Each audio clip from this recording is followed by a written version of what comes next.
Testing.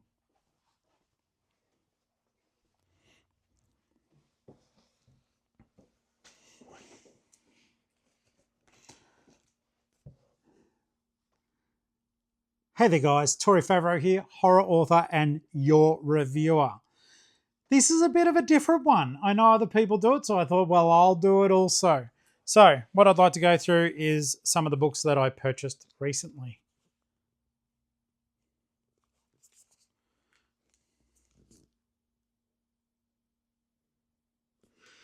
I did that one for the thumbnail. Forgive me, I had to find something there for the thumbnail. Guys, the idea behind this is I'm going to show you what I purchased recently, and that may give you ideas of stuff that you may want to read yourself. It's a combination of comic books and novels, and we're going to go through them, and I'm going to show you what the book is, and if there's a blurb, I'm going to read the blurb for you, and that may give you insight as to why I chose it. First up, we have The End of the Story by Lydia Davis. Now, this is a compulsory read for me because it's part of my book club. It's the book they selected for us to read. It's the Tough Guy Book Club. I've talked about it a lot. Look it up if you're a fella and you want to join a book club for men. toughguybookclub.com. Thank you, Shay. I'm doing my job supporting the club. In any case, Shay's the founder of it. I'm so glad he started it.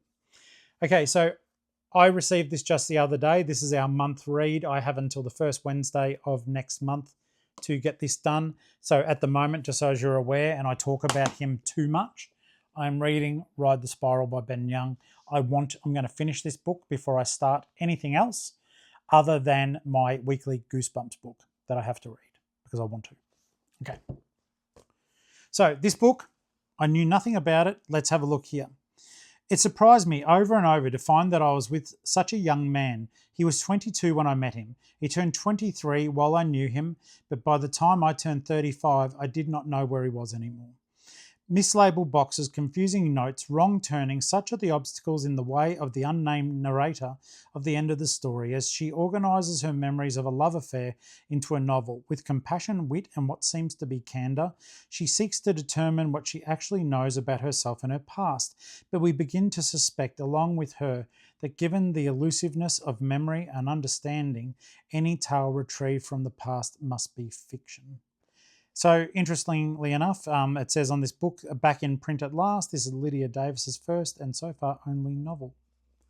Lydia Davis has written other stuff, but this is her only novel. She's written short stories that have been compiled and all that sort of stuff. I think it sounds interesting. And this is the nice thing about Tough Guy Book Club too. There's plenty of nice things. Tons. Please join it. Basically, you constantly get surprises. Sometimes the choices that have been made are utter trash and the book has been rubbish.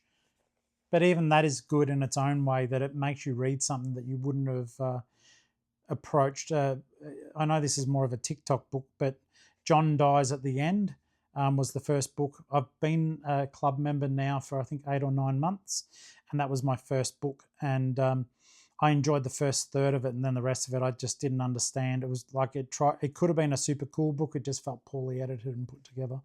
But yeah, some of the other books have been so thought-provoking, and I will be covering them for you. I've got to keep track of what I'm reviewing. So there's that one.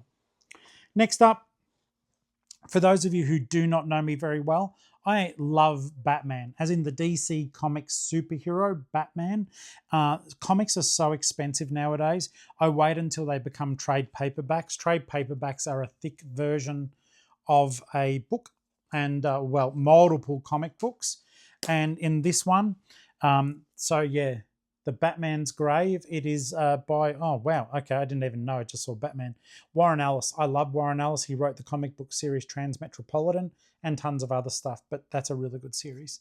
So the world's greatest detective is buried alive. Once a week, rain or shine, Alfred Pennyworth walks to a little cemetery plot on the Wayne Manor grounds. He meticulously tends to Thomas and Martha Wayne's headstones, plinths and slabs, weeding, cleaning, polishing. But how much longer before there's another Wayne memorial to tend to?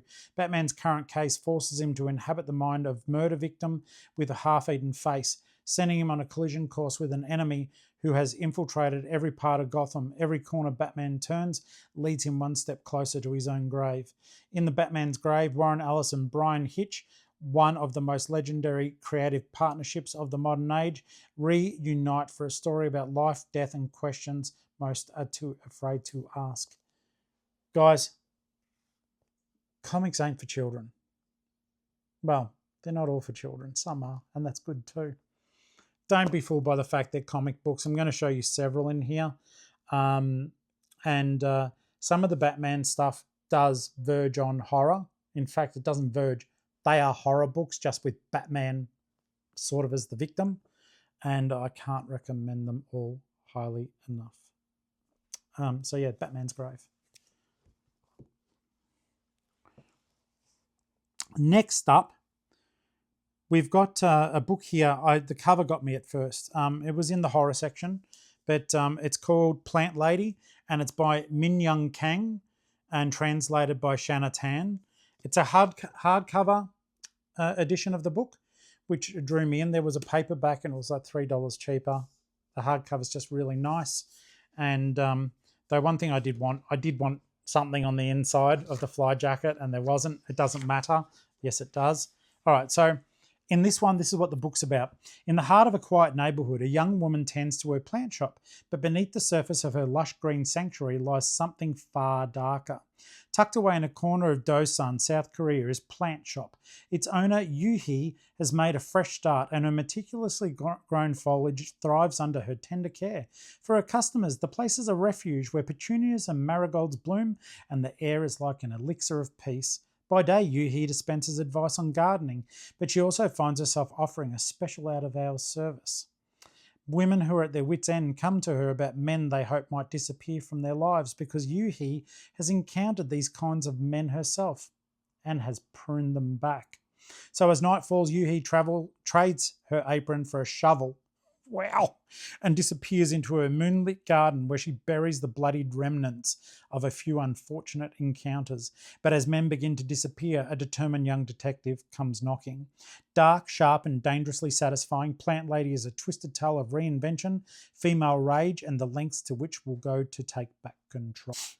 Next up, guys, I thought this would be a bit of fun. It's the Teenage Mutant Ninja Turtles, Black, White, and Green, Go Ninja. So these are an anthology of standalone TMNT one-shots with a new artistic style that brings together some of the most popular voices in the wider comics world. So I just love the fact that it is going to be sort of a noir style, with the only exception being red, kind of like the Sin City series, where Frank Miller uses one colour throughout, or very, very sparing use of colour, which is just so good. This is the same sort of style for this. And now let's have a look here. So, see the turtles as you've never seen them before in bold, black, white, and green. This collection of fresh yet evergreen Teenage Mutant Ninja Turtles short stories brings powerhouse artists and writers to this iconic franchise. Each creator gives the characters their own personal take while honouring the comic history that made them beloved characters in the first place. Talent ranges from indie up-and-comers to heavy hitters, highlighting diversity and unique voices. This is going to be awesome. This is just going to be awesome. It's by IDW. Once again, the turtle stuff isn't all for kids. They were homogenized back in the... when did I turn 18? I can't remember. I think 1990. Yeah, I did. 1990. And that's when they were given different coloured bandanas and all that sort of stuff, and made a little bit plumper and cuter. The original Turtles were lithe, athletic. The comic was ultra violent, and the Turtles all wore red bandanas. You can look it up. Eastman and Laird, the creators of the Ninja Turtles, once they got turned into a movie franchise, that's when they sort of became a bit more cuddly.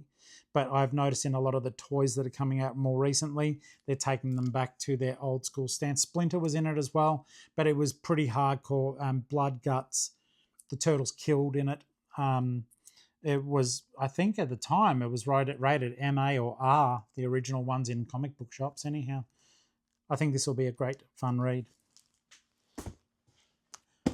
Next up, I've got The Hong Kong Widow by Kirsten Loesch. That's your cover. It sounded interesting to me. In 1953, refugee May has tried to bury her gift of speaking to ghosts, but then former silent film star Holly Zhang invites her to be one of 6 mediums competing over a series of seances at the infamous Maidenhair House. The startling summons revives May's link to the man who destroyed her life. The staggering reward on offer might explain why May agrees to take part, but the only prize she wants is revenge. Years later, the events of those nights have faded into urban legend, but if May wants to finally lay the ghost she carries to rest, she must uncover what really happened at Maidenhair House. I think this is going to be awesome. I did duck and cheat and look at some of the writing in there, and straight away I know I'm going to be hooked from start to finish. I can't wait to get into it, but it will be some time before I do so. We're getting there, guys. Only 2,000 to go. All right, next up, we do have another Teenage Mutant Ninja Turtle trade paperback. This is volume 1, and it's a return to New York. And basically, what they're trying to do in this series is create a jump point for new readers who are trying to get into the Turtles, just to find out a bit more of the history. So they've all left New York to pursue their own interests, but gathering forces put them back together. And it's an ongoing series, which is fantastic. Raphael is in prison. Michelangelo lives in Tokyo. Leonardo is traveling the world. Donatello is trapped in a mutant zoo and forced to fight rich men looking for a thrill. And basically, this is going to be very gritty. And the Turtles are back. As you can see, they've got their bandanas, but they are skinny again and muscular. And I think this will be a fun read. I like the Ninja Turtles. I love Batman. I love comic books. Next up, this one will be fun. And this was because I saw someone else recommend it. I did not know this existed. On Apple TV, there's a series called Murderbot. And I absolutely loved it from start to finish. I've heard they're making a second season. I did not know it was based on a book by Martha Wells. My understanding is that this possibly was originally called All Systems Red, and then it became known as the Murderbot Chronicles. So basically, let's read the blurb. If you haven't seen the show, do it. I don't know if the book's exactly the same. This is volume 1. On a distant planet, a team of scientists are conducting surface tests shadowed by their company-supplied bot, a self-aware security unit that has hacked its own governor module and refers to itself, though never out loud, as Murderbot. Scornful of humans, all it really wants is to be left alone long enough to figure out who it is and to watch its favourite shows in its downtime. When a neighbouring mission goes dark, it's up to the scientists and Murderbot to get to the truth. In artificial condition, Murderbot teams up with a research transport vessel known as ART. You don't want to know what the A stands for. And together they infiltrate the mining facility where Murderbot went rogue to try to understand its past. What it discovers will forever change the way it thinks. So I'm excited for this. I think it'll be lots of fun. So All Systems Red and Artificial Condition. 2 volumes there. I think by reading this, if I read it before the second season comes out, I'll be spoiling it for myself, but I'll probably do it nonetheless because generally words are better than the screen. I loved Murderbot. It was so darkly funny. And I think it was Alex Skarsgård who plays the part of the Murderbot. He doesn't here because he's a fictional character here. I reckon it's going to be awesome. And I'm super grateful. I can't remember who mentioned it, but I saw it on Facebook. Wait a second. Is that series based on a book? I have to have the book because I love books. And I've really got to have that one. Next up, guys, feel like it's a bit of a theme. This is volume 2 in the Ninja Turtles book about the returning to New York. So volume 2. After being split up for a year, the family reunion hasn't gone as planned. In any case, basically, you've got the Foot, which are the bad guy ninjas led by Shredder. And they are part of the police force now. I don't want to read too far into it because I haven't read the other one. I got this because it was part 2 and it's Ninja Turtles. Next up, I was intrigued by this one because it's a short book, very short. It is less than 100 pages long. It is written by Genki Kawamura and it is Exit 8. And I just thought it looked really neat and I know I can probably do it in one easy sitting.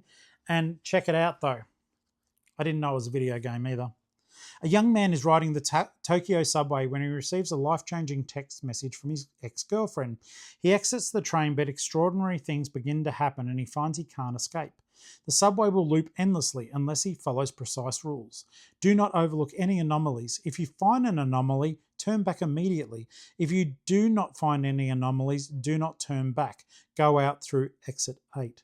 Why is he trapped? Is it related to the text message he received? And will he solve the clues before it is too late? Don't know, but it looks awesome. Sounds interesting, and it's going to be a quick and easy read too.